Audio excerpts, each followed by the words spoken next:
je suis Benjamin Isoire, le président de l'APPMA, la truite du Haut-Verdon. Nous sommes au bord du lac de Castillon, car aujourd'hui nous alevinons avec 53 800 alevins de truites arc-en-ciel. Alors nous alevinons avec des truites arc-en-ciel parce que ce sont des poissons qui grossissent plus vite que la truite fario, parce que nous les avons à disposition au lieu de les utiliser là où ça ne fonctionnerait pas dans les rivières. Et nous allons continuer cet effort pour au moins 4-5 ans pour voir si ça marche. Et si ça marche, eh bien, après nous aurons une belle population d'arc-en-ciel, on va dire presque naturelle, dans le lac de Castillon. Et là, les arc-en-ciel, c'est que des femelles alors? C'est que des femelles, parce que pour éviter de perturber le milieu avec une reproduction ou on va dire un supplantage des farios dans leur milieu naturel. Donc c'est vraiment un plus, avec le minimum de répercussions pour les truites farios de la rivière.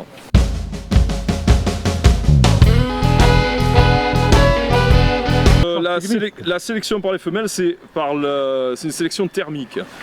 En montant la température, je ne pourrais pas dire dans le détail exactement, mais légèrement la température lors de la fécondation-incubation, eh bien, on ne produit que des femelles. Que des femelles, oui.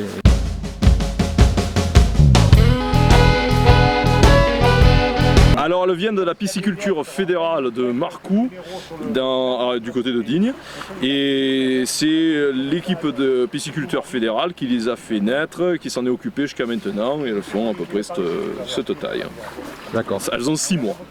Et là pour la mise en eau, la température, Alors la température, ce qu'on a fait, c'est qu'on a pris de l'eau de la cuve, on en a mis dans les cuves de transbordement, et on a pris de l'eau du lac, et on les a mélangés.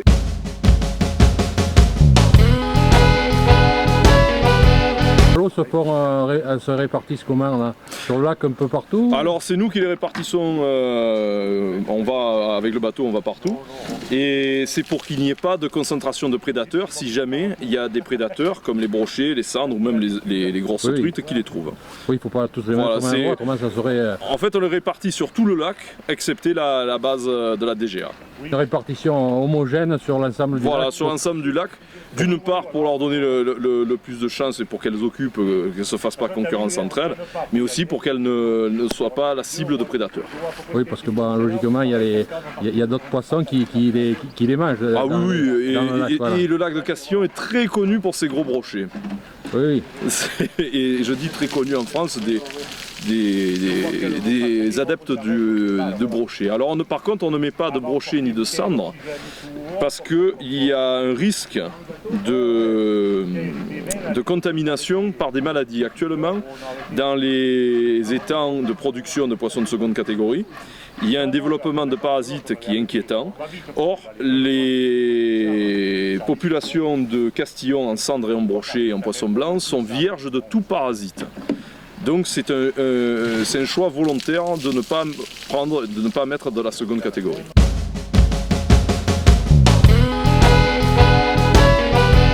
Selon l'ONEMA, le lac est à l'équilibre en termes de poissons de seconde catégorie.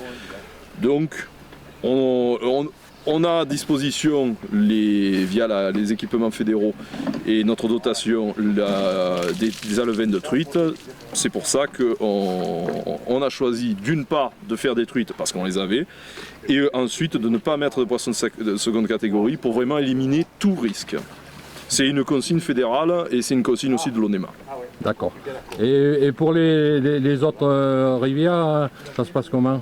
Alors, pour les autres cours d'eau du secteur, alors nous alevinons que les ruisseaux de haute montagne, enfin de haute montagne dans le Haut-Verdon, et au-dessus des infranchissables qui font la séparation entre les populations autochtones qui ont été identifiées par des analyses génétiques et les populations exogènes que nous avons mis nous.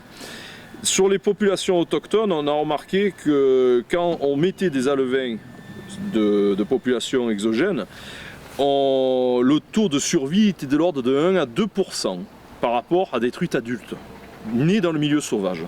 Ça veut dire que sur 30 000 alevins qui étaient mis dans le milieu naturel, il n'y avait que quelques centaines qui devenaient adultes. Par contre, en montagne, c'est de l'ordre entre le quart et le tiers des poissons que l'on introduit dans le milieu naturel qui atteignent la taille adulte, et voire beaucoup plus.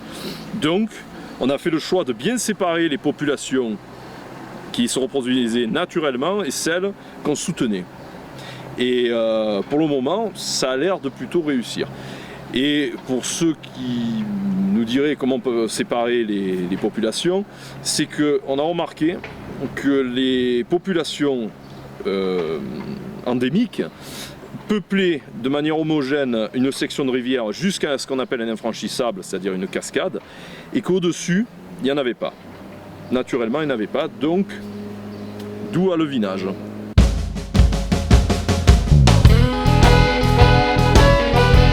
Le levain qui est né artificiellement est plus gros que l'alevain né dans la rivière. Dans les premiers temps de la vie, il va prendre la place de l'alevain naturel. L'alevain donc naturel meurt, mais dès qu'il y a un épisode climatique, que ce soit crue ou sécheresse, l'alevain exogène, génétiquement, il n'est pas prévu pour résister à ces aléas, et il meurt. Au final, on n'a plus l'alevain sauvage, ni l'alevain artificiel, et on a moins de poissons.